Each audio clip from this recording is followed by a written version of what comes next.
gbọgbọ́ tí wọ́n ṣe fún wa hajj 2024 fi kẹ́kẹ́ àti gbogbo mùsùlùmí pẹ̀lú àwọn òjáàjì wa ọlọ́run Allah ó gbà á níjọsìn fún gbogbo wa èkó ti tún wá bẹ̀rẹ̀ báyìí fún hajj 2025 ilẹ̀kùn ìforúkọsílẹ̀ ti ṣí ọ̀pọ̀lọpọ̀ ètò tó fi mọ́ ìgbésẹ̀ nígbìmọ̀ alálàájì ìpínlẹ̀ Ọ̀yọ́ tún ti gbé láti mú kájì 2025 ó rọrùn ní wẹ̀lẹ̀mù láṣẹ ní ẹ máa bọ̀ báyìí láti wá forúkọsílẹ̀ torí pé àtètè sùn làtètè jí fún àlàyé lẹ́kùnrẹ́rẹ́ ẹ kàn sí ọ́fíìsì alálàájì ìpínlẹ̀ Ọ̀yọ́ tó wà ní hajj camp Olódó Ìbàdàn tàbí kẹ́ ẹ máa pe ẹ̀rọ ìbánisọ̀rọ̀ yìí 09138064502 pẹ̀lú àjọ alálàájì ìpínlẹ̀ Ọ̀yọ́ hajj 2025 ìrọ̀rùn ló máa bá dé bi'idhnillah. أعوذ بالله من الشيطان الرجيم بسم الله الرحمن الرحيم قل هذه سبيلي أدعو إلى الله على بصيرة أنا ومن اتبعني وسبحان الله وما أنا من المشركين أيا طيب الأسماء يا من هو الله ومن لا يسمى ذلك الاسم إلا هو ومن كل ما نشكوه يا رب عافنا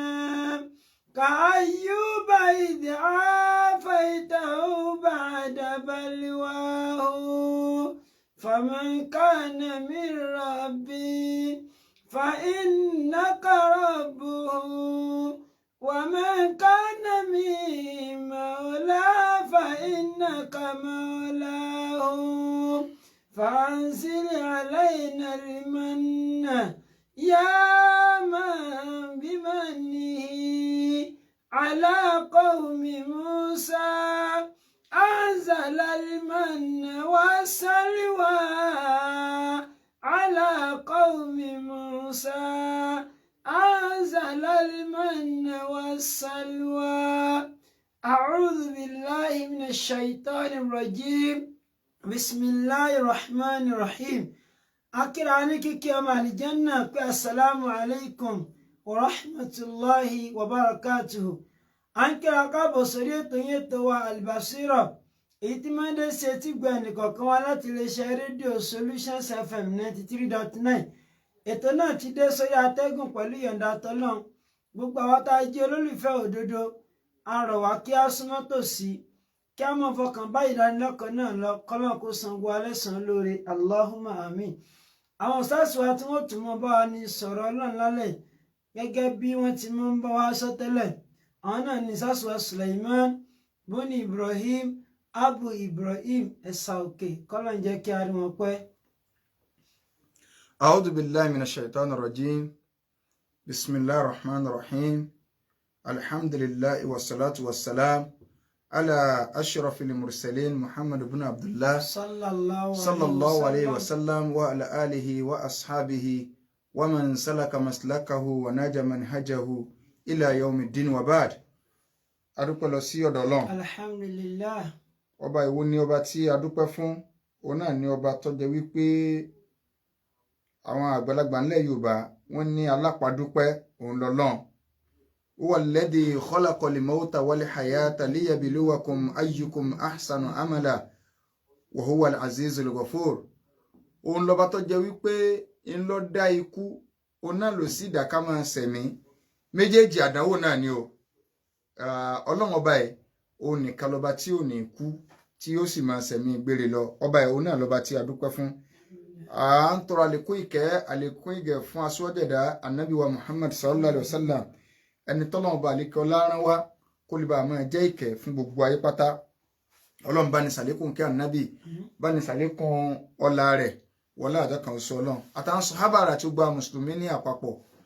ní àkọ́kọ́ àǹfàsìkò ìṣàdúrà fún gbogbo àwọn onígbọ̀wọ́ tí wọ́n ń kún wa lọ́wọ́ lọ́nà kan sí kejì lórí ètò yìí tí a fi ń gbọ́ wa Ọlọ́run má jẹ́ kọ́rọ̀ wọn dàrú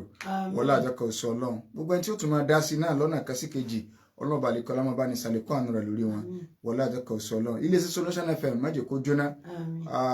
ìlú Ìbàdàn ọlọ́run má jẹ́ kó bàjẹ́ gbogbo olùpátá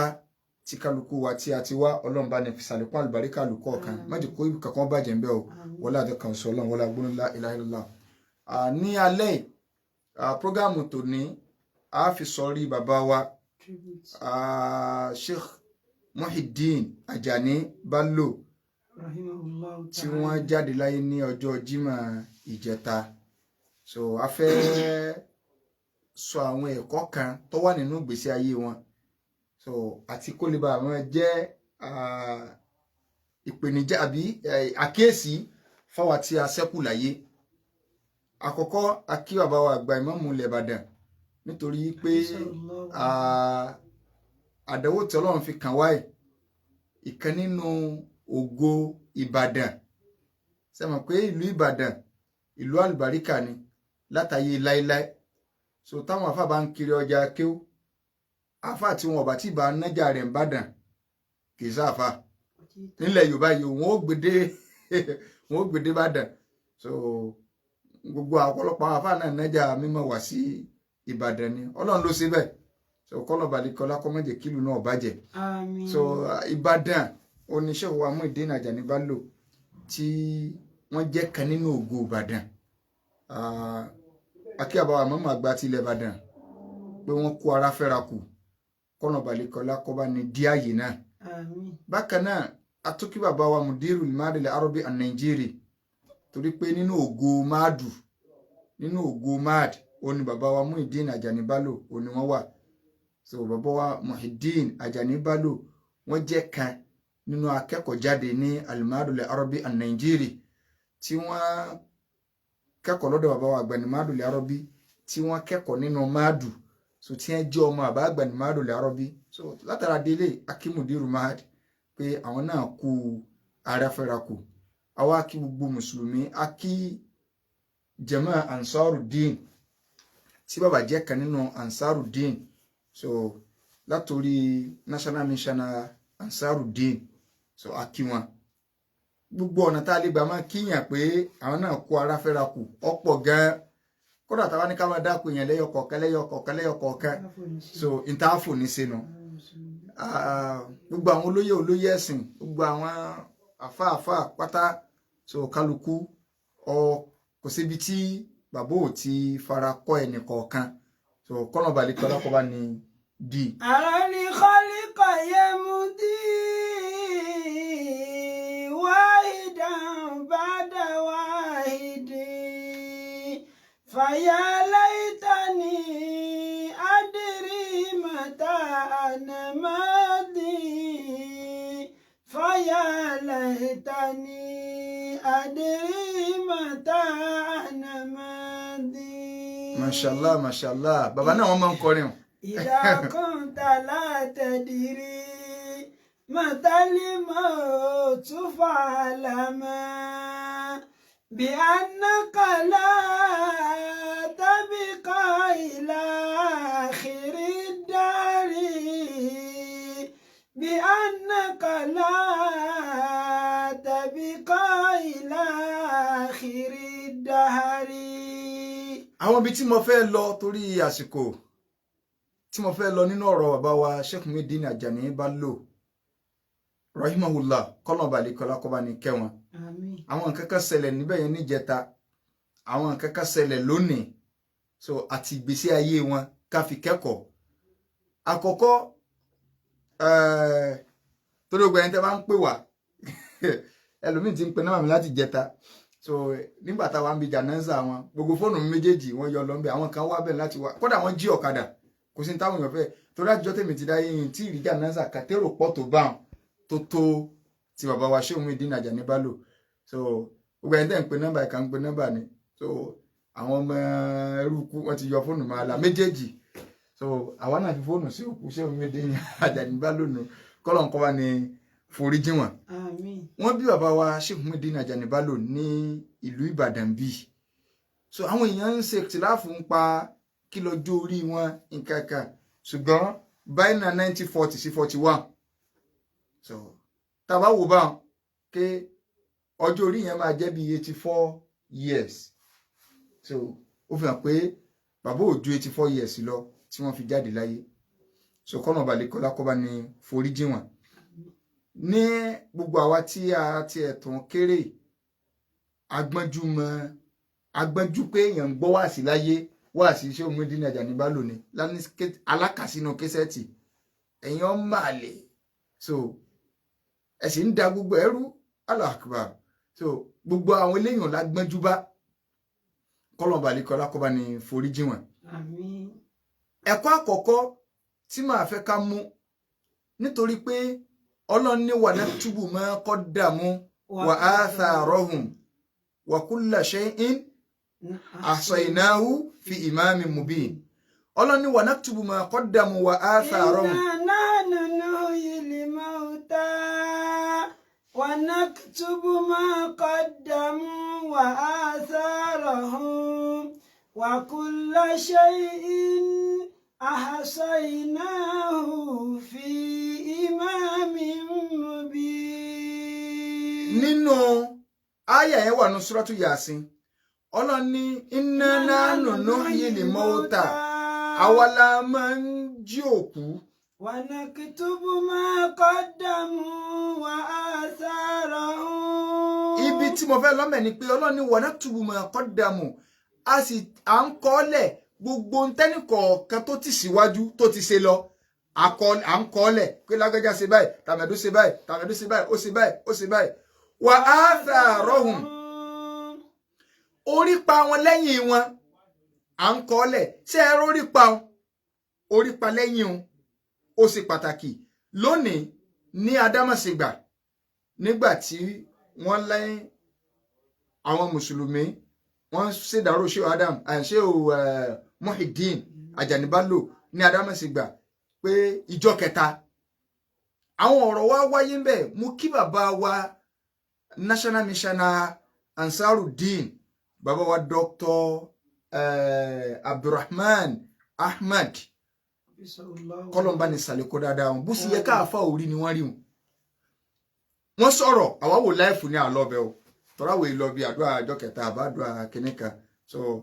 o sì lè rí wa ń bẹ̀ jọ mi ò kì í sẹ́pà lọ gbowó ó nídìí irúbà náà sì wà ń bẹ̀ wọn ìdí kan lónìí so ìgbà táwọn sọ̀rọ̀ tí wọ́n tọ́ mọ̀ ń bọ̀ ń bí ọ̀rọ̀ wọn o bàbá wa mufti nílùú Ìlọrin wọ́n wá dọ́gbọ́n fẹ́ fà ìdí àṣẹ bí ìgbà téèyàn fẹ́ dé sí padà ẹ máa gbọ́ bí ìgbà kìí jẹ́ pé wọ́n dé sí padà o nítorí pé bàbá wa national missioner Ansarudeen wọ́n jẹ́ kó yé ń bẹ̀ wípé òkú tó kù yìí wọ́n ti yanjú ọ̀rọ̀ ọ̀lẹ́ o ní tí Islam sì sọ ni o wọ́n gé fídíò wọn tí gbogbo ayé gbọ́ pé bàbá aláàjì wa bàbá wa Muyideen Ajani Bello sọ pé kò sádùá ọjọ́ kẹta kò sádùá ọjọ́ keje kò sádùá ogúnjọ́ kò sí 40 days fídíò yẹn àwọn èèyàn ń gé káàkiri wọ́n dẹ̀ clear rẹ̀ yìí pé ìta wá ṣe kì í ṣe ayẹyẹ ọjọ́ kẹta kì í ṣe ṣùgbọ́n inú ilé ò lè gbèrò tí wọ́n fẹ́ wá wọn ò dẹ̀ jẹ́ kẹ́nìkan kan ó gbowó kì í ṣe pé nìkan kan dáná kì í ṣe pé nìkan kan ṣe nǹkan kan ṣùgbọ́n akẹ́sà kórajọ níbẹ̀ báwọn kórajọ so wọ́n wá dúndò pé kò sọ̀rọ̀ owó kankan bí o kò sọ wọ́n ní kódà àìmọye àwọn èèyàn ló ti pa wọ́n pé ẹnu mi lè ní òun ṣe ń jẹ èèyàn 5,000 tí wọ́n kàn máa jẹun lọ tó nígbà wọ́n dẹ̀ sọ̀rọ̀ tán wọ́n ní ẹni báyìí ló kù tí ó sọ̀rọ̀ gbogbo ń tá a fẹ́ lò bí ọ̀gọ́dọ̀ ju 1 and a half hours lọ a dẹ̀ ti lò kọjá 1 hour kò sọ̀rọ̀ gẹ́gẹ́ pàápàá kan gbowó ọwọ́ ẹná fílòpù owó kìíní kan wọ́n wọ́gi lé gbogbo ẹ̀ ọlọ́ba ní san wọ́n lẹ́sùn lórí ọ̀rọ̀ wọn pọ̀ o nígbà tí ibi tí wọ́n fẹ́ lò ní pé bàbá mufti Ìlọrin wá fẹ́ dọ́gbọ́n fèsì wọ́n wá ní Ọlọ́run sọnù yà sí pé wa naktubu ma qaddamu wa atharahum Ọlọ́run ní gbogbo táwọn èèyàn ti ṣe lọ òun kọ́lẹ̀ in tí wọ́n bá ṣe lẹ́yìn wọn wọ́n ní tí wọ́n ṣe lẹ́yìn wọn òun náà ni irú fìdáwù kásàdúà wallahi kò sínú ìtumọ̀ wa naktubu ma qaddamu wa atharahum mo fi gbogbo àpọ́nlé sọ pátápátá akramakumullah kò sí wa atharahum bẹ́ẹ̀ ṣẹ́ta fẹ́ tú Kùránì a máa lọ nú àdíìsì ni àní súnà òní tẹ̀fsìrì Quran gbogbo àwọn tí bá ti ń bá súnà ẹ̀jà èyí kàn fọgbọ́n orí tú o tí ẹ bá ní athar orí pa tó ti yé báyìí nígbà inú ìtumọ̀ táwọn àfa àkọ́kọ́ tú wọ́n fi àdíìsì kan ní a fi kọ́kọ́ fi tú àdíìsì wo ní a fi tú òun náà ní wípé Ànábì sọ pé atharukum tuktabu atharukum. Bẹ́ẹ̀ ṣe ń gbẹ́sẹ̀ lọ mọ́sálásí, bẹ́ẹ̀ ṣe ń gbẹ́sẹ̀ kọ̀ọ̀kan lọ mọ́sálásí, orípa yín nù o, wọ́n ń kọ àwọn orípa yín, wọ́n ṣe kí ni o, wọ́n ń kọ́ lẹ̀ tuktabu atharukum. So ó wà nínú àdìsí táwọn àfọ ní kíní tí wọ́n mú wá ní ọ́ndà tafsiri àyà. Wàláì mo fọlọ́n sílẹ̀ láti gbà mo ti gbọ́ lọ́sàn yìí lọ́jọ́ kò ka tafsiri o, yìí jókòó ka yẹn kọ́ kódà tó mọ̀ pé ń sọ̀rọ̀ lọ bí yìí o. So kò sáàyè lónìí tó bá wọn o. So orípa yín bẹ́ẹ̀ ṣe ń rìn lọ mọ́sálásí un, Ọlọ́run láti kọ́ gbóǹtẹ́ ẹ ṣe lọ. Àtorípa yín tí ń lọ bẹ́ẹ̀ ṣe ń lọ mọ́sálásí un, bíbà tí wọ́n sọ pé díkìrù lè khas ba'dal 'am. Inú tá a ṣe láyé òun náà ní bá ṣe ń lọ mọ́sálásí. Ọlọ́run tó wá wéjẹ́ kó yé pé orí parí lọ mọ́sálásí yín lágbára bẹ́ẹ̀ ṣe ń gbẹ́sẹ̀ lọ mo ti kọ́lẹ̀ àwọn àbá kan tú bẹ́ẹ̀. Ọlọ́run ní wa naktubu ma qaddamu wa atharahum. Nǹkan tí wọ́n bá ṣe lẹ́yìn yín à ń kọ́lẹ̀, ṣe dáadáa ni àbá burú à ń kọ́lẹ̀, tó bá jẹ́ pé ẹ lọ́wọ́ sí ọlọ́láyè inú orípa yín lẹ́yìn yín nínú orípa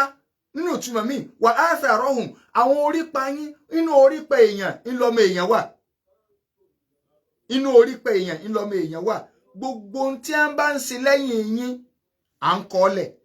ó ti dáadáa ni ó ṣàbúrú ni. Ṣé ẹ rí kì í ṣe fìdáwò, ọ̀rọ̀ ń bọ̀ lórí ọ̀rọ̀ fìdáwò, kì í sáà ń jókòó ọjọ́ mẹ́ta ẹni tó kú ṣé òun mídìí nàjà níbalò wọn èé ṣe ọmọ àlè máàdù, wọn mọ kí ó ti ń gbà lọ́wọ́ bàbá máàdù mọ kí ó ti ń gbà lọ́wọ́ lánàṣẹ mọ kí ó ti ń gbà lọ́wọ́ ànàbì sallallahu alaihi wasallam ló bá pé. So wa atharahum orípa tí ń sọ ń bẹ̀ kì í ṣèdókò àdúrà, kódà nínú bàbá máàdù àáfà àtọ yanjú pátápátá òní àwọn mahad mọ́sí àbí màlìkì ọ̀tà kó kájọ tí àwọn kan màlìkì là ń lónìí bíi ní mọ́sí àbí màlìkì pẹ̀lẹ́rì ni olórí rédíò yìí mo ti kàrí o tí mo mú tí ẹ wà tí mo kà mọ́sí àbí màlìkì gan lọ́ta kó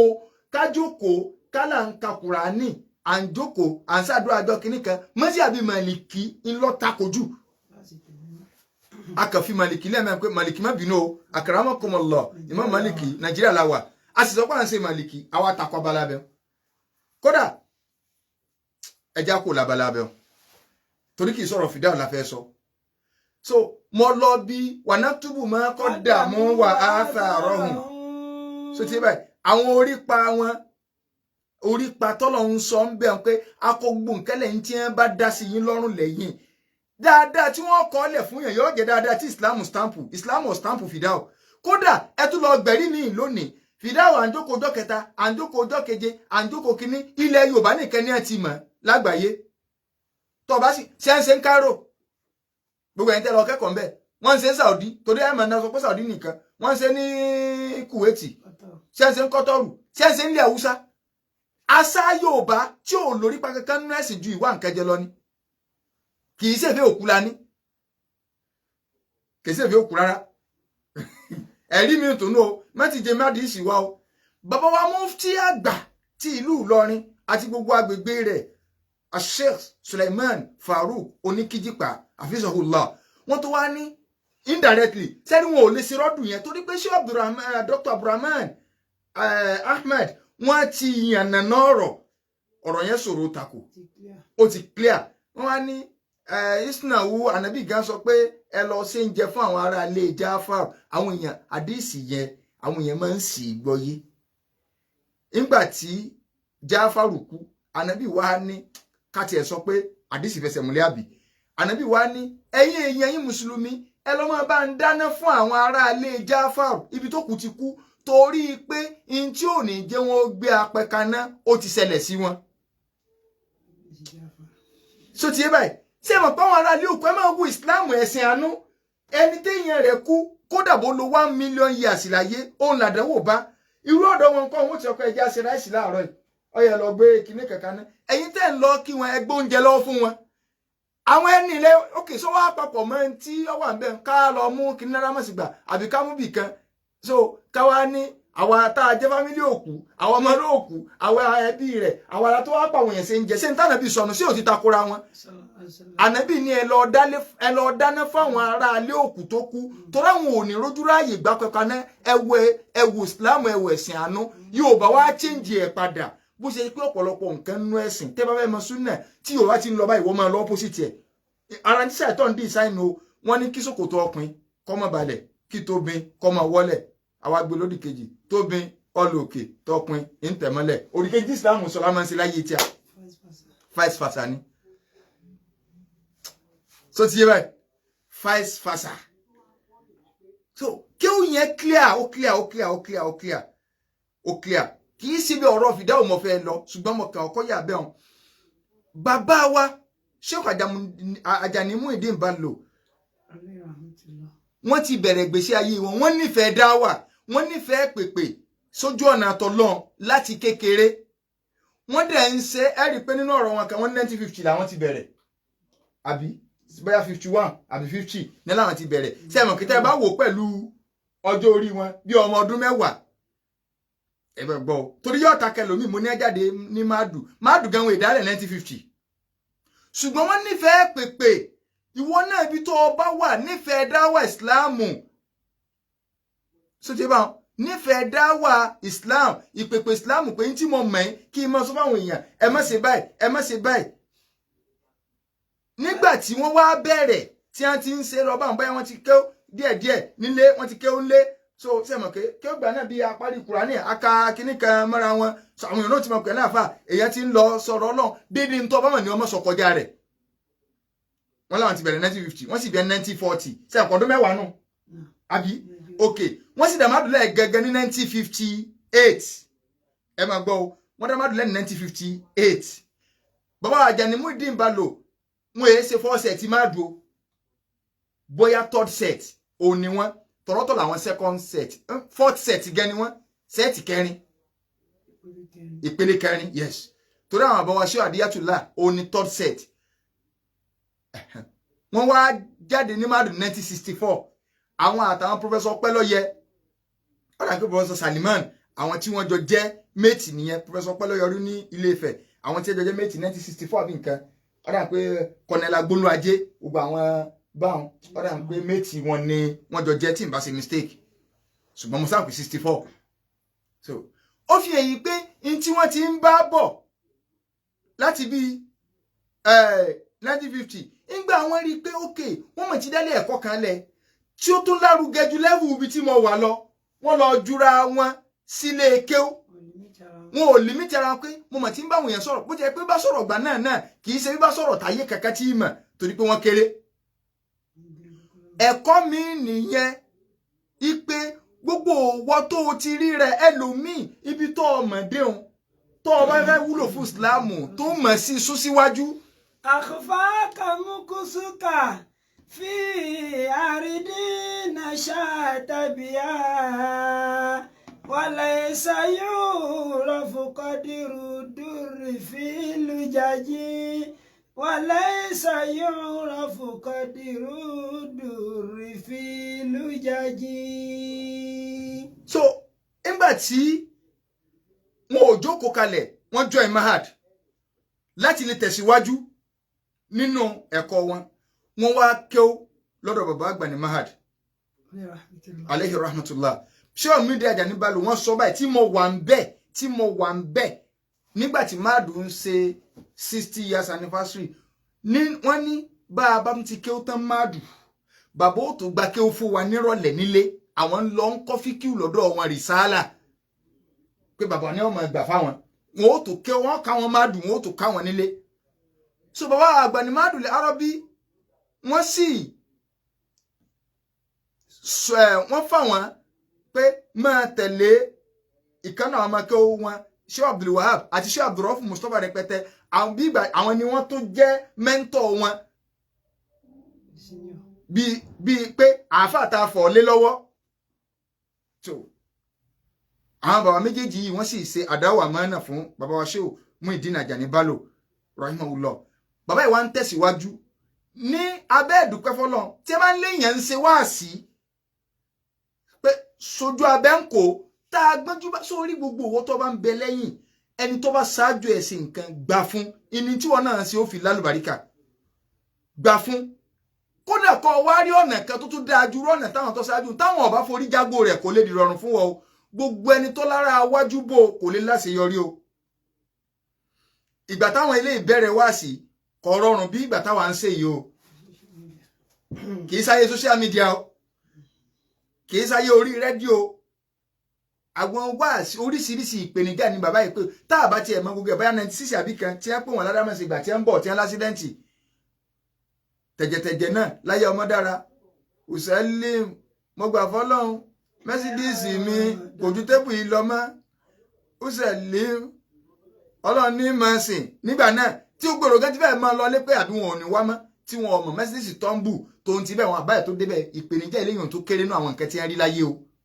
tó ń ti bẹ́ẹ̀ wọn ò fòdodo yẹn lẹ́ o wọ́n wá dúró tòdodo yẹn ní tí wọ́n gbọ́yé tí wọ́n sọ ọwọ́ ọ̀la kọ̀wọ́ ọ̀la wọ́n ń bá tiẹ̀ lọ nínú tọ́lọ́ wọn á fi jíǹkì ṣé òun ìdí nàjà níbà lò ní pé tí wọ́n jogún rẹ̀ lọ́dọ̀ àfa àwọn wà láìwọ̀n èso nípara hàn bàbá sì ṣe pẹ̀lẹ́pẹ̀lẹ́ pẹ̀lú lẹ́kṣọ̀ wọn ẹlòmí ó lé ṣe rí àwa náà jọ wọn láwọn bìkan torí àwọn wá sí tí wọn náà lé láwọn àwọn àfáǹgbà náà kódà láyé ìgbà kan ní ẹ̀yin ọmọ àlè ẹ̀yin jòkújòkú wọ́n máa ń sọ nígbà táwọn ṣẹ̀ táwọn ń gbọ́ so yóò lé ń gbọ̀ ya àbá náà bomi dẹ̀ wọ́n sà ń bá tí wọ́n lọ ṣùgbọ́n bẹ́ẹ̀ ṣe bomi dẹ̀ hàn wọ́n èso nípàrà hàn o wọn ò sì compromise o wọ́n ń bá tí wọ́n lọ ṣé òun ìdí ìrajà níbà lò tí wọ́n bá fẹ́ máa bíìlì àwọn èèyàn pé iye báyìí ní ìmọ̀ ìgbà kí n tó wá sí wọ́n lè ṣe bẹ́ẹ̀ wọ́n è bíìlì ẹnì kankan kì í ṣe pé ńgbà tí ẹsẹ̀ sọ̀n làwọn ẹsẹ̀ mọ́ mo sunu lé Alhaji Muyideen Balori o ní gbogbo ya 2000 2001 2002 2003 kí ló fà àáfàá kan bẹ tá à ń pè ní Malam Taofik tí wọ́n wá láti Kano méètì wa ni wọ́n àgbàlagbà ni wọ́n o ṣùgbọ́n ṣé Muyideen Ajani Bello ni wọ́n mú ẹ dé Ìbàdàn ilé wọn ni wọ́n ń gbé ńgbà náà àwọn wọn á gbé àbá ẹ ti mẹgẹ́ bí kàmí kó tó wá jọ wọn ní Madu àwọn alẹ́ sànẹ́bì náà ti gbé náà ti jọ ẹ̀ wá so true wọn gbogbo náà ni àwọn ọmọ dára ni ẹ máa ń jáná sí fún bàbá wa Muyideen Ajani Bello so àfà Taofik tá a wá lọ kí wọ́n lé ibẹ̀ ni èmi ti dá Alhaji Muyideen mọ̀ téyìn wọn ọba sọ fún yàn pé Alhaji Muyideen níbi wọn ò ṣe ra máa ṣe ẹ mọ̀ òpé sí tẹ bá rọmi sí àbẹ́lé lẹ́nu ṣé wọ́n sì lè tí ẹni jẹ́ kọ́kan tán báyìí jẹ́ kódà a máa ń sọ̀dọ̀ wọn nú àwẹ̀ tá a lọ Malam Taofik á lọ bá wọn gbogbo àwọn tá a bọ́ wá bẹ̀ ntí bàbá jẹ́ ń sáàrì ní gbogbo ọ̀jẹ̀ true Malam Taofik yẹn ni mo fi lè sọ pé mo ní àyẹ̀sẹ̀ àti ìjókòó báyìí tá a máa wò báyìí wà máa sọ ṣé n ta máa ń gbọ́ wá sí wọn náà nì ṣe kò tí ì sàyè Facebook ṣé n ta máa ń gbọ́ wá sí wọn náà nì ìmí ń bẹ fídíò tí ẹ máa lọ sí tí ẹ máa ń play rẹ̀ nù kíní wọn àmọ́ ní àbọ̀ wá rí àmọ̀ ti sọ̀rọ̀ jù ń bì kíní kan wọ́n rà máa ṣe tẹ́ máa wò pé sáwọn náà nì so wọ́n jẹ́ ẹnìkan tó jẹ́ wípé wọ́n lo gbèsè ayé wọn pẹ̀lú bẹ̀rù Ọlọ́run wọn èyí so ní para hàn Ọlọ́run rọ ayé fún wọn kì í ṣe páwọn ni wọ́n torí báyé lọ ìyìn tí ẹ bá mọ̀ lódodo sẹ́rí wà náà túbù máa kọ́ dààmú wà atharahum tọ́lọ̀ ń sọ nínú Yásìn pé a ti kọ gbogbo tí wọ́n ti síwájú lọ gbogbo tí bá tó ń ṣẹlẹ̀ lẹ́yìn wọn sẹ́rí inú atharu wọn ayé tá a wà gbogbo ẹ̀yin àfà ẹ lọ sọ́ra yín kálukú ọmọ tí ọmọ sọ fídíò wọn tí ń play láti yejọ́ ẹ̀ èwo lẹ gbọ́ gbọ̀kúgbọ̀ ń bẹ̀ èwo lẹ gbọ́ ọ jẹ́ èèyàn kó tó jẹ́ èèyàn èwo lẹ gbọ́ lọ górí èèyàn ṣé Muyideen Ajani Bello wọn ò ṣerú wá síbẹ̀ o àwọn àmọ́bọ̀ àwọn kan ti kú wọ́n ń gbé wá sí wọn wá sí tí ọmọ pàrẹ̀lẹ̀kùn ni àwọn kan ti kú gbogbo orin tí a kọ́lẹ̀ ni ń gbé tí a mọ̀ pọ̀ náà nu bí wọ́n ṣe ń gbé wá sí ṣé Muyideen Ajani Bello tí a ń sọ̀rọ̀ ọkú tí a ń sọ̀rọ̀ ẹ̀mọ́ wáyé mọ́yà tí a ń sọ̀rọ̀ ìjọ tẹ́nìkan sẹ́ndì 2 million sí wọn táwọn òkè kí lélẹ̀ kí ló fẹ́ fowó adúgbò owó ilé ìsìn kí ló ní bóun fi ṣe ní ìsìn tí ọba wa ní àwọn pé oníráìsì pé wàá já ráìsì lẹ̀ nílé ráìsì tí ọba tó 2 million gbogbo ẹni tó wá ń kí zuri tí ń kí asiri ní mọ́sálásí wọn kálukọ́ máa gbápò ráìsì kọ̀ọ̀kan lọlé èmi kọ́ ní wàá lọ rojọ́ lé lálẹ́ kìámà gbogbo àwọn àsì tí ń génú o tí wọ́n bá kú wáàsí rẹ wo ni wọ́n ó gé torí pé wọ́n tún máa kọ́lẹ̀ bí ẹ ṣe ń gé wáàsí wọn ẹwù nǹkan wáàsí tí ń ṣe láìpẹ́ tí ò tí ì pẹ́ ó ní kọ̀sádùn àjọ kẹta kọ̀sádùn àjọ keje torí àwọn èèyàn ti ń gbàgbé torí pé àbá wa yìí ń lọ bí onífìdá ọjọ́ kẹta wọ́n ń lọ bí onífìdí àìjọ kẹjọ àwọn èèyàn wàláhì ọlọ́run nífẹ̀ẹ́ bàbá wa Ganimuideen Bello káwọn èèyàn bá wa dá wà láàlẹ̀ ẹ wá wò láìpẹ́ yìí ní tí ò tí ì josù lọ oní wá sí wá sí kò síjọ́ kẹta kò síjọ́ keje kò síjọ́ kẹẹ̀ẹ́dógún iyún lọ wá jẹ́ fresh one bẹ́ẹ̀ bá ti ẹ̀fẹ̀ gbé kan wá ọlọ́run bá wọn fi yún parẹ́ ntí náà sì wọ́n mọ̀ sí òun ṣiṣẹ́ fún náà nù nítorí pé Sheikh Muyideen Ajani Bello wọ́n bá àfa àwọn lò pẹ̀lú mímọ́ o kódà nínú ẹni tó wẹ bàbá àgbà ní Madul Arọ́bí ni ẹ wà tí bàbá àgbà ní pé kún ọwẹ àwọn bàbá Madul nífẹ̀ẹ́ wọn Sheikh Muyideen mo wà ń bẹ́bà yìí nígbà tí àwọn Madul kú tí Sheikh Muyideen Ajani Bello sọ pé ẹnìkan tí Ìbàdàn mọ́ tẹ́ máa ń fẹjọ́ mi sùn tí Sheikh Muyideen Ajani Bello tí máa ṣe mistake kan bàbá Madul làwọn èèyàn máa ń wá bá pé ẹ tó bá wa kìlọ̀ fún tí bàbá ti ránṣẹ́ sí wọn wọ́n gun plane wá láti Kánò torí bàbá nígbà fi ń gbé Kánò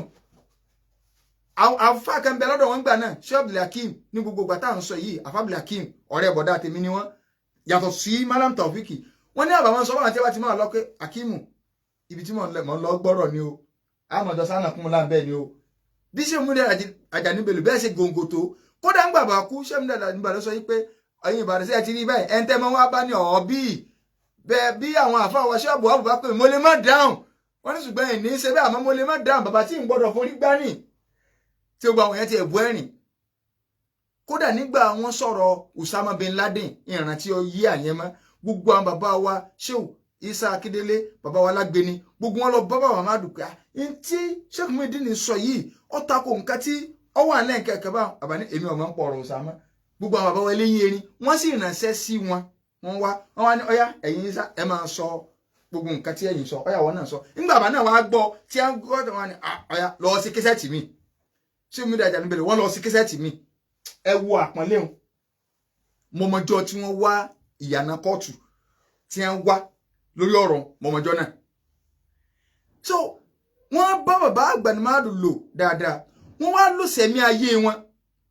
lórí pé n tí wọ́n gbọ́yé ẹ̀dá kan wà lè wà kọ́mọ̀ níbi ó kù sí tọ́lá lómi ọ̀bọ̀ ọ̀ta yọ̀wọ̀n ní ṣé kìíní kan ní ẹni ìwọ ní bí ọlọ́run tí ẹ bá yàn kọ́ ọmọ wádìí ẹnì káàkiri bàbá ilé tí lùgbèsí ayé tí wọ́n lọ bóò ni wọ́n ó ṣe tán rí lọ́kàn rántí ẹ wọ́n bẹ̀rẹ̀ pẹ̀lú dáadáa ẹ tó wá wà ìpẹ́ ànábì ni man bana lillahi baytan bana Allahu lahu baytan fil janna Sheikh Muyideen Ajani Bello wọ́n ti kọ́ mọ́sálásí tinú lé wọn o mo sì mọ̀ pé wọ́n ti láwọn ṣe àṣepamọ́ mi kódà Allahu Akbar nínú iṣẹ́ àṣepamọ́ kan tí mo mọ̀ nígbà tí chọ́ọ̀chì kan tó di mosque ní ọ̀nà àdúgbò wa tí a wá fẹ́ tí mo sọ pé ẹ wá gbọ́dọ̀ àwọn mùsùlùmí sì bá wa kọ́ kíní yìí ó tá a wò chọ́ọ̀chì yìí ta ẹnìkan pè mí láti Spain ike afẹ́sà òkè owó kan bẹ táwọn dá ní Spain Alhaji Muyideen nǹkan ní wọ́n bá wọn gba fisabilillah ọwọ́ àwọn ni owó yẹn sì wà so àwọn náà fẹ́ fi ṣe mosque sí Spain káwọn ò fi máa kírun pẹ́sù gbogbo àwọn táwọn dáwọ́ yẹn ò sí ní Spain mọ́ àwọn nìkan ló kù ń gbà náà àbáwọn méjì sà wọ́n ní ṣùgbọ́n Alhaji gan lè mọ̀mọ́ páwọn ò tí ì ṣe kinní yẹn ṣé mo lè lọ bá wọn kí nǹkan lọ sọ torí pé owó àmánà ni káwọn wá sọ fún ọ pé báyìí o pé báyà káwọn kọ̀ǹfàtì owó yẹn sí orí máa sí church tó di mosque yẹn mo ní kò sí wàhálà bàbá wa náà ní ẹ̀ àádé bẹ́ẹ̀ ìjọ kejì tí mo ní màlúù àbíjọ kẹta kó tó di jọ́nà ẹ̀rọ ọlọ́run kákà pè mí láti Amẹ́ríkà ni pé àwọn làwọn ọkọ̀ mọ́ṣáláṣí yẹn inú òjá lọ mọ́ lẹ́yìn ọ̀rẹ́ yìí ní tí ò tí ju bí ọdún méjì lọ àwọn ẹni yẹn padà sẹ́ndì owó yẹn mọ́mọ́jọ́ tí wọ́n wá tí wọ́n dẹ́ ẹni yẹn pè mí pé lónìí làwọn kọ́mítì lọ bá bàbá o bàbá dẹ̀ ṣiṣẹ́ lórí nǹkan yẹn fínífíní tí wọ́n dẹ̀ bá wọn ṣètò mọ́ṣáláṣí yẹn rahimahullah inú àkáǹtì wọn ní ẹsẹ̀ ní owó sí wọ́n dẹ̀ ṣe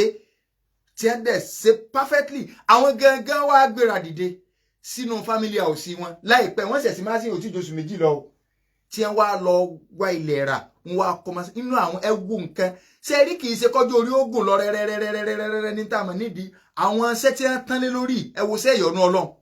nígbà ọlọ́run wà bá wọn dé ládé ọwọ́ bá wọn dé ládé pé gbogbo wàhálà tó ń ṣe bàbá Muyideen Ajani Bello wọn ò sínú àfà tí ń polówó ẹbọ o inú tí bàbá Muyideen Ajani Bello tí wọ́n takò láyé òun lẹ́bọ o ẹ lè gbọ́ wá sí wọn kan pé ẹ lọ górí èèyàn àbẹ́ ẹ lọ sí kékeré kan ọlọ́run ni ẹ bá dúró ni o ìyẹn náà sì nípìnlẹ̀ ń tá a máa ń bá yín jà sí o in tọ́jọ́ kí àwọn olè balẹ̀ ló ká lè máa ṣàdúrà fún wọn o ẹnìkan ṣe súnà sẹ́nìkan ṣe gbá àní tó o bá ti mẹ́bọ mẹ́rù tẹ́ ẹ ṣe oníkíní kan àdúrà ni bàbá mọ́ bàbá yìí ṣe àfọ ológun o wọ́n takò wọn ò bá lọ́wọ́ àwọn àfa àwọn òsì lògbèsè ayé bẹ́ẹ̀ nínú ẹni tó gbógun tẹbọ ní Sheikh Muyideen Ajani Bello wa ẹ wá wo bí wọ́n ṣe tán Ọlọ́run wa bá wọn dé ládé pé àníṣe ń gbàṣẹ rẹ gbogbo ń táyé ẹwù inna lillahi wa inna ilaihi raji'un ikú wọn dùn wá gan o Ọlọ́run wa gbàṣẹ wọn pé hadithi ń bẹ pé gbogbo ẹni tó bá jáde láyé tó jẹ́ mùmínì tó jáde láyé níjọ́ Jímọ̀ nínú àpẹẹrẹ kúure ni mo mọ̀ pé tí wọ́n bá pe Baba Muyideen Ajani Bello kalẹ̀ wípé níjọ́ olówó ọjọ́ láyé kó jáde láyé wàláhì ìjọ tí wọ́n mú níjọ́ Jímọ̀ torí pé wọ́n gbẹ́sìn yè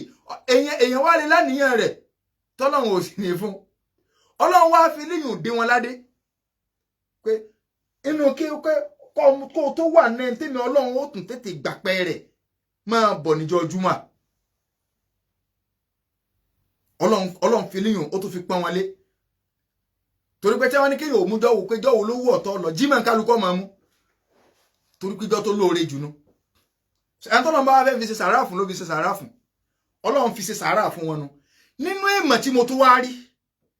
tí mo rí tó jẹ́ pé kálukú ó di àárín òun àtọ́lọ́run rẹ̀ kálukú ó di dáadáa nígbà bàbá ìkú táwa wà ń bẹ̀ ìmọ̀ pé ìta ti kún tó bá wọn ìgbà tí àwa kírun tá a fẹ́ gbé ọbọ̀ síta àṣùgbọ́n náà ní yọ fóònù tèmi lọ ibi tí a ti fẹ́ gbé ọbọ̀ síta àwọn ẹrú kú wọ́n ti yọ fóònù méjèèjì tó ní táwọn wọ́n bá bí olókùú náà á pàdé lálẹ́ kìámà so ìgbà tí wọ́n fẹ́ máa lọ mo wá rí i pé ọ̀gọ̀ọ̀rọ̀ àwọn àáfàá wa nínú súnnà Sheikh Muyideen Ajani Bello Ọlọ́run bá ní gbàpẹ́ wọn o Ọlọ́run bá ní forí gbìyànjú ọ̀gọ̀rọ̀ àwọn àfáà wa nínú súnnà sórílẹ̀ náà jẹ́kọ̀ọ́ gbogbo owó ní kankan gbogbo àwọn àfáà wa tí mo mọ̀ dáadáa nínú súnnà níbi mo ti ń lọ pé kí n sáré máa lọ kí n lọ blọ́ọ̀kì láìmí kí n lọ blọ́ọ̀kì everything kí wọ́n tó di pé wọ́n máa sọsẹ́ lórí fóònù tí ẹ jí lọ ìyìn lè dó máa ju pé kí n sáré kó ń bẹ̀ lọ ọ̀nà ibi tí mo ń kẹ èrò lọ pé ṣé báwa tí ẹ ti dí mẹ́nu lébà yìí ibẹ̀ ni mo ti ń rí ọ̀pọ̀lọpọ̀ àwọn tí ẹ wọ́n bẹ̀ ń tà lè ríra lọ́pọ̀ torí pé rò bẹ́ẹ̀ tí èèyàn ò bá ní kì í ṣe ọ̀rọ̀ 20,000 lẹ́nu tó wà bẹ́ẹ̀ ẹ̀yin lè sọ pé iye báyìí ó ti pọ̀ jù so Sheikh wa Suleiman Amubiyaya wọ́n wà bẹ́ẹ̀ bàbá wa Alhaji Isa Akindele wọ́n wà bẹ́ẹ̀ Sheikh wa Abdulrahman Muhammadu Awwal àwọn tí mo rí gbà mọ̀ sáré lọ́nu Sheikh wa Abdulrahman Muhammadu Awwal wọ́n wà bẹ́ẹ̀ Sheikh wa Ismail Shawkani As-Salafi wọ́n wà ńbẹ̀ mo wá àwọn brothers alùsùnà tí ẹ gbé sókòtò pẹ̀lú orúngbẹ àwọn brothers tí ẹ pọ̀ lọ ṣé wàá mú bíi kán àwọn èèyàn tí ẹ pọ̀ tó jẹ́ àwọn alùsùnà kálukú náà wá ṣàhídà jànáza láti wá kírun sí bàbá wa Ajani Muyideen Bello la tọ́ ayákẹ́nìkan wọn ní ṣẹlẹ̀ àwọn alùsùnà wọ́n ti kíní kan kí ló lè fún alùsùnà ní wọ́n yìí tí kálukú fi lè dìde bẹ́ẹ̀ torí pé bàbá yìí wọn èsẹ̀lẹ̀ bọ wọn ò polówó ẹbọ gbogbo àwọn àfáàlù súnà tó wá ń dìde lórí pílátífọ́ọ̀mù wọn kálukú tó wá ń ṣàdúrà kálukú ń ṣe prógámù torí wọn inú ẹni tó ṣe prógámù bàbá wa ṣe Dhikrlahi Shafi so wọ́n ṣe prógámù lé lórí bàbá wa Dr. Lukman Shekoni láti Àkúrẹ́ alùsúnà ni wọ́n ṣàdúrà fún wọn ṣe prógámù lé lórí kódà mọ̀ ń gbọ́ kó ṣe wà Brigade Juma wọ́n ṣe prógámù lé lórí bàbá wa ṣe Imran Eleha wọ́n ṣe prógámù lé lórí tí a ṣàdúrà fún wọn bẹ́ẹ̀ lọ tẹ́nìkan bá wá bọ́ sórí Facebook tó wọ ẹnìkan tó kàn kọ kọ́mẹ́ǹtì kan tẹ́nì ní Sheikh Muyideen ó kú sínú kèfèrí kìnìkan nǹkan kan so ẹni pẹ̀rẹ̀ ní Abu Aisha kìnìkan lórí Facebook àwọn kan wọ́n fẹ́ máa lò ike ọ̀nà ṣẹlẹ̀ àwọn alùsùnà bẹ́ẹ̀ ti ń ṣe wá dúró àwọn alùsùnà tí a ń sọ̀rọ̀ báyìí nọ́mbà 2 ni pé ṣé ẹ rí bá méjì ni ẹni tó post nǹkan kò jáde kó sọ̀rọ̀ ààrí pílátífọ́ọ̀mù yẹn rí àǹjẹ̀nú gan ti ń wà lórí Facebook anybody ẹni tí ó ní ọdẹ orí ó lè bọ́ bẹ́ẹ̀ tí ó tẹ̀ nǹkan àìmọye fake account tí ó wò kéje tó dàárín ẹ̀yin mùsùlùmí jẹ́ dàárín yín rú díẹ̀ làwọn máa sọ fún ọ pé tó bá rọ́ọ̀dì social media tó ní wọ́n ní àti rọ́ṣọ́ ṣé ẹni tí èsè mùsùlùmí ò lè bọ́ ẹ̀kọ́ tẹ̀ nǹkan pé the moon has been sighted in so place kí ló fi verify ìwọ tó bá ti ń tẹ̀lé information orí Facebook ó tẹ̀lé lẹ́gọ́fà tọ́rẹ́ àtẹ̀ntà rẹ̀ yá àtẹ̀ntà rẹ̀ ò yá àtẹ̀ntọ́ gbádùn àtẹ̀ntí ò gbádùn ọpọlọ pípé àtàlábọ̀ ọpọlọ àti oní àfù 1/4 gbogbo ẹ̀ ìlọ́wọ́ lórí social media dustbin ni báwo ló ṣe wá verify kí láṣọ̀ránsì pé ẹni yìí kì í ṣe pọ́kọ́fẹ̀ David náà lẹ́pẹ́ jẹ́ kódà ó lè jó ń bí díà ní ọ̀tẹ̀ pé jẹun tuntun wọn bá wọn alùsùn náà díẹ̀ lẹ́yìn tó ẹ̀wulẹ̀ fẹ́rẹ́ǹsì tẹ́lẹ̀tẹ́lẹ̀ lẹ́àbọ́ta sẹ́ẹ̀rí àwọn Salafi 1990 ṣé bídíà 1940 ni wọ́n àwọn Salafi kìíní kan láàbọ́ta ké àwọn ni ó sẹ́rí nǹkan wọ́n sì pè fún kìíní kan àwọn adúrú tí wọ́n sọ̀rọ̀ dáadáa ń kọ́ ẹni tó sọ̀n tó bá jó ń súnà náà òun náà ẹ sọ fún pé nǹkan ń ṣe é so ti báyìí ẹ sọ fún pé nǹkan ṣe kódà àwọn èèyàn ní Sheikh Kutubi náà ṣàdúrà fún àìmọye àwọn àfáàlù súnà so ẹ má fi eléyàn kẹ ẹ má tánìsí méjì súnà ìrọ̀rùn ni gbogbo ẹni tẹ́ ẹ bá rí tó bá jẹ́ wípé ẹ bá ń pelé ní kèfèrí tó ní kèfèrí kì í sáàlù súnà ọfẹ ẹlẹrẹ ẹmọ súnà ní tẹkifírí wọn ń perú àwọn báwọn kì í dẹ ẹ sára fi 1990 ìjàlódé lórí ìdòwe ní kálukú fi ń fúnra wọn lóòkọ kíní kan yọ̀tọ̀ mi èyí jẹ́mi náà pé ẹ̀ ní kíní kan ìyẹn kọ́ ní iṣu ìgbà míì bẹ́ẹ̀ tí èèyàn bá fẹ́ dá fìtínà lẹ̀ kò ní mọ ibi tí fìtínà yóò dé lóòótọ́ làwọn èèyàn kan láṣẹ jù ṣùgbọ́n ẹni tó kù nínú àpẹẹrẹ tí mo tún fi kẹ́ àwọn abáàlú súnà tí mo bá ń bẹ nínú àwọn afọwọ́ tí a ń lé nínú súnà tí ẹ̀kọ́ ló máa ń dá wájú ra wá lọ ó ní bàbá wa ìmáàmù Sheikh Ismail Muhammad Awwal Ash-Shawkani àwọn tó wá bí jánásà èèyàn Ash-Shawkani As-Salafi àwọn mo tó ráwọn náà mo ráwọn èèyàn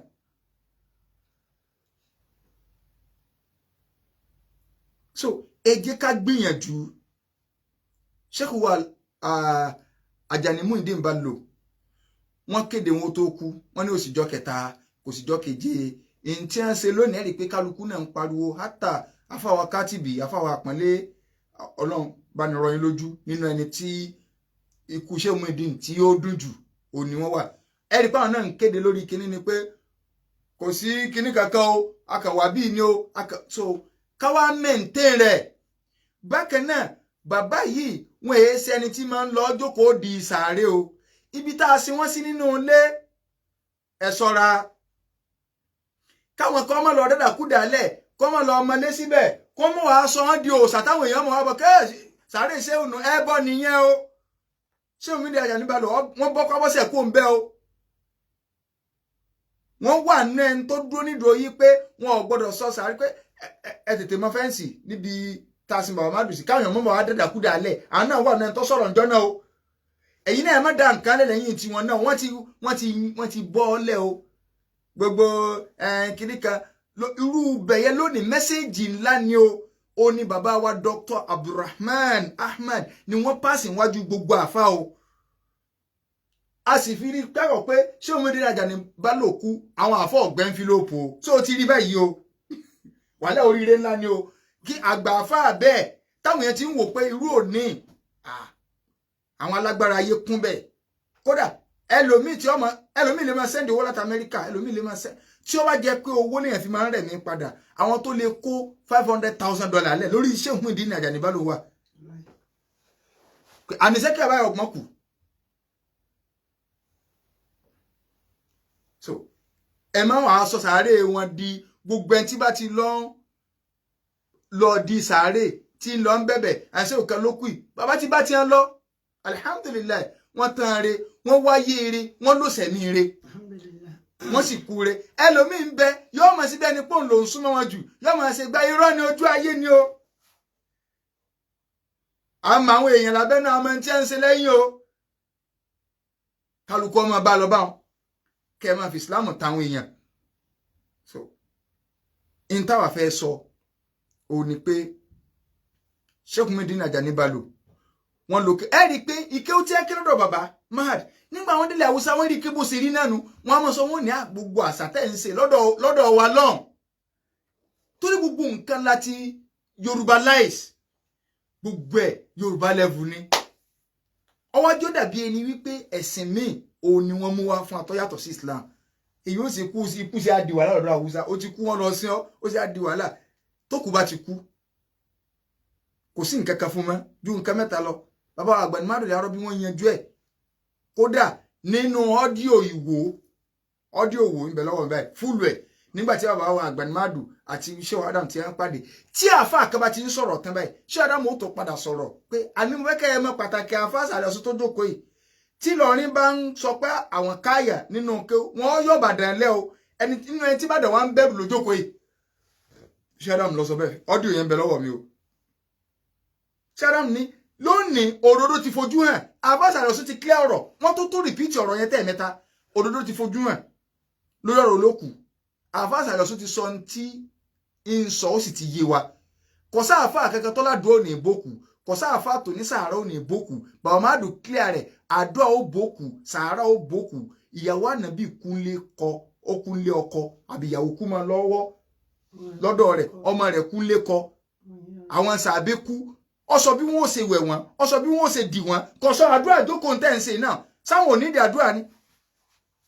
kò sọ àwọn àwọn ẹnfílọ́pù ṣùgbọ́n tá a ti mú di ìjẹni níbí kí wá ṣe pa sọdẹ̀sìn tẹ́yìn ọba sọ́ra díẹ̀díẹ̀ ní tí èsẹ́sì fi dẹ̀sìn mọ́ wa lọ́wọ́ táwọn èèyàn wà gbà ẹlòmíràn wà gbẹ̀kẹ́ tó bí ìhun bá kú bóun ọba tí ì ṣe báyìí bí ẹni pòun èé sọmọ rẹ ó nu ogbó wọ́tọ̀ náà fún aláàfáà lónìí níbi òkú ṣé mú di Àjàní Bello wọn ọ̀nà fún aláàfáà ń bẹ́ o bàbá wọn àṣẹ àgbáyé tí ẹ kú só ti di dẹ̀lílù kẹ́niyẹn jáwọ́ ń di ìranù ni o tó ti yọ báyìí nìsín wọn orí tí a ń pariwo pé bàbá wọn ọ̀fẹ́ bẹ́ẹ̀ tó bá nífẹ̀ẹ́ ń tòótọ́ wọn náà tí bàbá ẹ bá kú tó yẹ bá kú mọ́kàn láàfà máa náwó fún ẹ tó ti gbọ́ báyìí wọ́n ti ṣe mi òkú tiẹ̀ wọ́n fi súnà rere lílẹ̀ lónìí o gbogbo ayé lórí o bàbá kan bá padà ń japoro lẹ́yìn ọjà poro ni o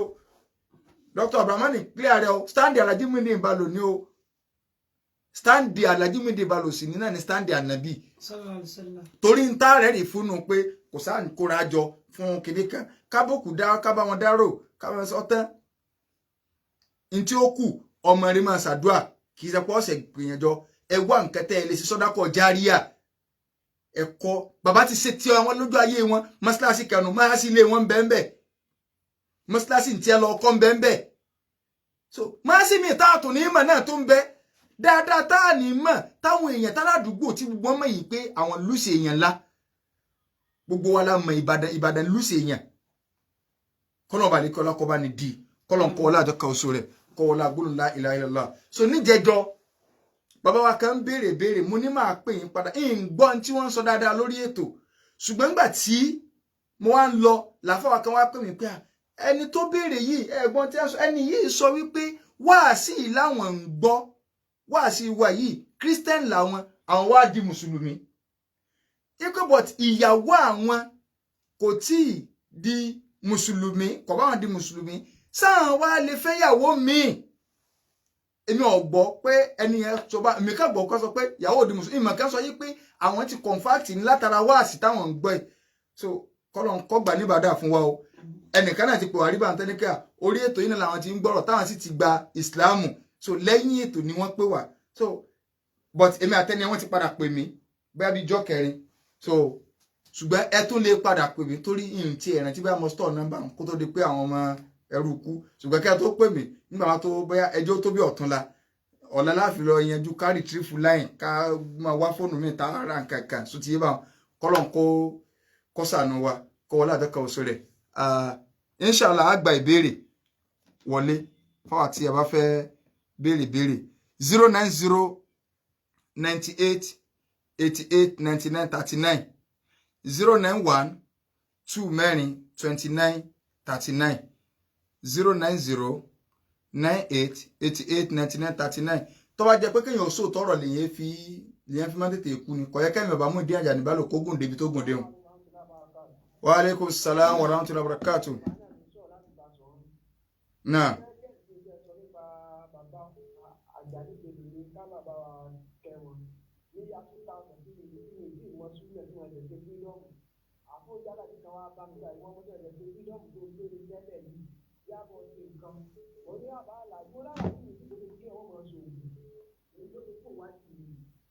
Allahu Akbar. Bàbá sọ wá àfóúnjẹ́lá bí ní ya 2000 tó ní ẹ̀yẹ̀sẹ̀ fídọ́ọ̀mù kẹ wá ṣe oògùn wá lọ́làjì Muyideen ti sẹ́nu wá sí wọn pé kéèyàn wọn máa ṣe oògùn ó no ìwọ tó wà ń la gidi òsì káàkiri pé bákan ọ̀rọ̀ wọn ó ṣe rí ṣé wọ́n máa ẹ̀mọ́ iye àwọn èèyàn tó sórí látara wá sí bàbá yìí lẹ́nìkan ní òun àbàbọ́ sọ oúnjẹ àbí wá sí Alhaji Muyideen ló fi lé apádà ìwọ kan yọ yàn kó nẹ́ẹ̀sì ní olórí pa kẹ́kẹ́ hello náà wa alaikum salam.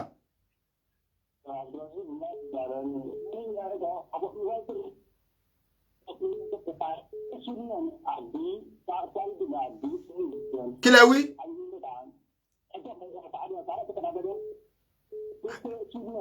Ìjọ kẹta àbí kí lẹ pé? Tó bá jẹ́ pé ìjọ kẹta ni àti ní kò sí ìjọ kẹta kò sí. Bàbá Muyideen Bello náà sọ kò sí ìjọ kẹta kò sí ìjọ keje. Wa alaikum salam wa rahmatullahi wa barakatuh.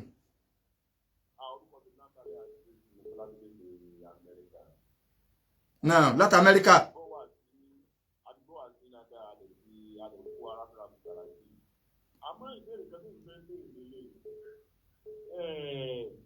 Ìṣúná ní pé kéèyàn máa ń ṣe òkú tàbí láti mọ ìjókòó àdúrà. Síbẹ̀ ni ìyàtọ̀ wà fún kéèyàn máa ṣe àti pé kí ni tó wà lábẹ́ ìṣúná yẹn gan. Ṣẹ̀bù kí ìṣúná tó wáyé yóò lè fẹ́ sọ̀rọ̀ ọmọ lábẹ́ rẹ̀. Lọ́gbà tí a ti lè kú oríṣi àwọn àbá mi ló wà nígbà yẹn. Àwọn kan wọ́n ní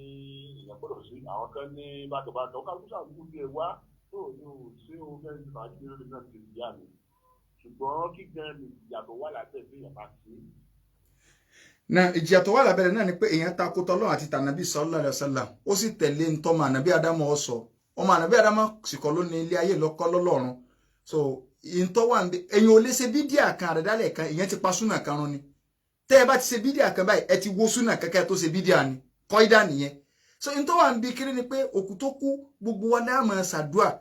kódà Imam Málíkì lórí Màlíkíyà wọ́n dúró rí pé èèyàn lè ka Quran kó sọ pé Quran tí mo kà í ládàá rẹ̀ kó máa bá òkú tó kú mo lè sọ ní ìsìn pé gbogbo wa kálukú bi tó wà ẹ jẹ́ àṣẹ Suratul Fatiha kọ̀ọ̀kan lọ́dọ̀ wa bí mo ti sọ kálukú náà ṣe pé ládàá tí ó bá wà ń bẹ́ẹ̀ tìlàwà Quran ni a fún Sheikh Muyideen Ajani Bello kó máa bá wọn lápẹẹrẹ a fún wọn pé kó máa bá wọn ṣùgbọ́n àwọn akóra wa jọ ní ìsìn pé ọyẹ jẹ́jẹ́ Quran ni ọ̀rọ̀ yàrá tí wọ́n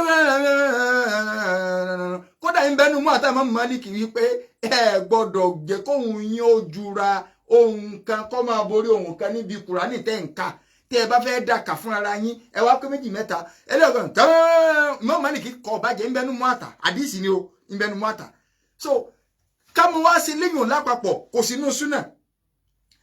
wọ́n tún wá sọ pé tọ́wọ́ bá tún ti wá lè gbowó lórí rẹ̀ ládàwọn tó gbókù mọ́ ọ̀dàkà bí mo ṣe ní ọyá ẹja kálukọ kọ̀ọ̀kan wa kásì Fátíà kọ̀ọ̀kan èmi náà ṣe ní ìṣe o kásì Fátíà kọ̀ọ̀kan báwọn kí wọn ní lálẹ́ tí mo fẹ́ bá mi sọ́ọ̀tì Fátíà tí mo fẹ́ ká ẹ̀ kọ́ wọn bá Sheikh Muyideen Ajani Bello so mo wá ní ọyá akáwọn òyìn kẹ́kẹ́ òdánù ní ládàá kankan ọ̀bá wọn. Wa alaikum salaam wa rahmatullahi.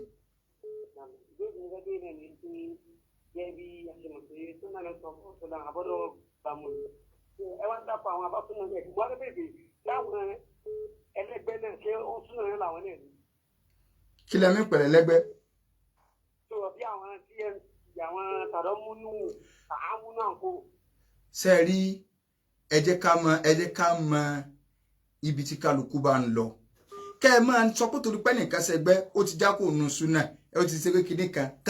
tí ò nítumọ̀ ni tó ti yé báyìí. Ìlànà súnà ní kálukú wà lè gbà ń bì kó ṣe mistake ń bì tó ti yé báyìí nísìn àmọ́ èmi ò ṣẹgbẹ́ ìsì lè ṣe tó ti yé báyìí ìyẹn ọ̀wà mí pé ẹni tí ń ṣe nígbà bá ní kèso ń súnà ó ní ẹgbẹ́ yẹn nǹkan ni ó sọ kí ni ẹ ń gbénu ẹgbẹ́ yẹn gẹ́gẹ́ ṣe kí ni mọ́ ní kákóra wájọ yẹn kọ́ ni problem o ẹ máa gbọ́ mi yé o kákóra wájọ kọ́ ni problem o amadu jama ń bẹ o takatulu lè hizbi ni ò sí o tó ti yé báyìí nísìn kí ni wọ́n ń ṣe gbogbo ẹtí bá ń ṣe ẹgbẹ́ gbọ́dọ̀ wà very very careful kọ́mọ̀dé kúfẹ́ ẹgbẹ́ ni wọ́n máa gbélé àyà Kùránì àti ibi tí wọ́n ti gbélé àyà Kùránì àti ti ànábì á sọ pé ẹ wá ń bì ń tẹ́ ẹ ṣe yìí Islam kọ́ leléyìn wọ́n sì gbọ́ correction sí báwọn èèyàn àwọn NASFAT èèyàn ní àwọn Qorib NASFAT ń gbà wọ́n bẹ̀rẹ̀ wọ́n ń ṣàdúrà 31st mọ́júmọ́ 11 nígbà ọ̀yá àwọn kan sọ fún wọn wọ́n sì filẹ̀ so tí ó bá sí pé ká ẹni téèyàn fẹ́ bùjẹ gan wàá súnmọ́ ó lè bùyàn jẹ látọ̀ ọ̀kan náà so àbẹ́yẹn bá fẹ́ bùyàn jẹ gan wàá súnmọ́ síbẹ̀ nìkan àwọn kan ló ṣiṣẹ́ pé àkíní ọmọ sínú kíní so nígbà ọ̀yá a tún máa sọ mí pé dandan pé ní tí mo sáà ń sọ wọ́n gbọ́dọ̀ gbọ́ lójú ẹsẹ̀ Ọlọ́run òfin rẹ́ nìkankan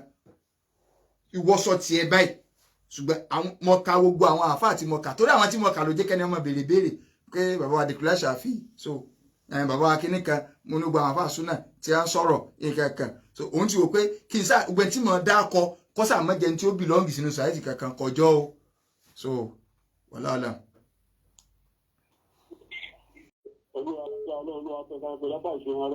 Àbá máa mi.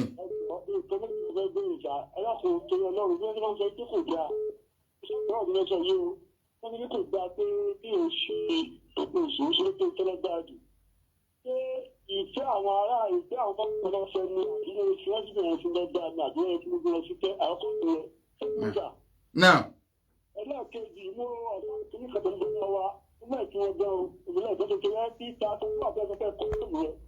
ẹ̀rọ kọ̀ bá bẹ́ẹ̀ ẹbí 31 ìrẹ́ mọ́ wá sí Òṣogbo láti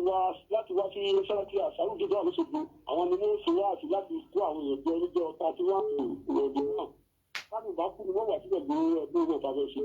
So wọ́n bẹ̀rẹ̀ pé wọ́n rí ìṣẹ́ nípa pé wọ́n jọ ti aláàjì lórí ọ̀gá wa tí wọ́n ti wà ní gómìnà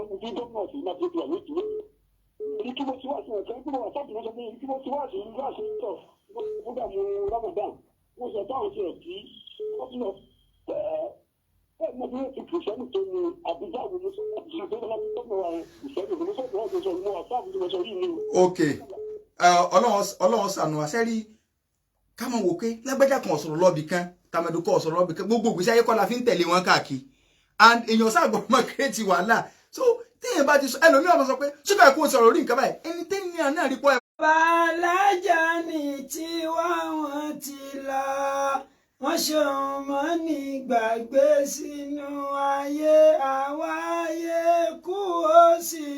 fọmọ àdámọ̀ Ọlọ́run bá ní iṣẹ́ wọn ní kú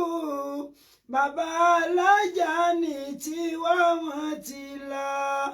bàbá ṣiṣẹ́ kọ́ bá gbẹ̀ṣẹ̀ wọn bàbá ṣiṣẹ́ kọ́ bá gbẹ̀ṣẹ̀ wọn alhamdulillahi rabbil alamin àní rí ìjìbá lórí ètò yín ètò Al-Basira káwọn gbàgbé wá sí ọlọ́sọ̀ọ̀sẹ̀ tó wáyé lọ́jà bá ní gbogbo ọjọ́ Wednesday nílẹ̀ aago 5 rọ̀lẹ́ pẹ̀lú ìyọ̀ǹda tọ́lọ́run yóò tó wáyé lè tó ń bọ̀ kọ́lọ́run kó sọ àgbà náà lọ ọlọ́ọ̀bọ́ tí ni wá fún àkókò tí a wà ẹgbẹ́ ní adébáyọ̀ tí àmì àti àwọn asọmagun wọn náà ni wọ́n jẹ́ kẹ́ máa gbọ́ wa ketekete ńlẹ̀ fáwọn àtàbá ní ìbéèrè ẹ̀sìn kàbí kejì 070106439 ní nọ́mbà àwọn stars wa tí a lè text message sí lọ́la sókè 070106439 orúkọ tèmi ní Ridwanullahi Muhammad ọjọ́ Wednesday Ọjà'ba ká má gbàgbé gẹ́gẹ́ bá ti kéde ṣáájú inshallah ìpàdé tó di Wednesday ní Ọjà'ba ní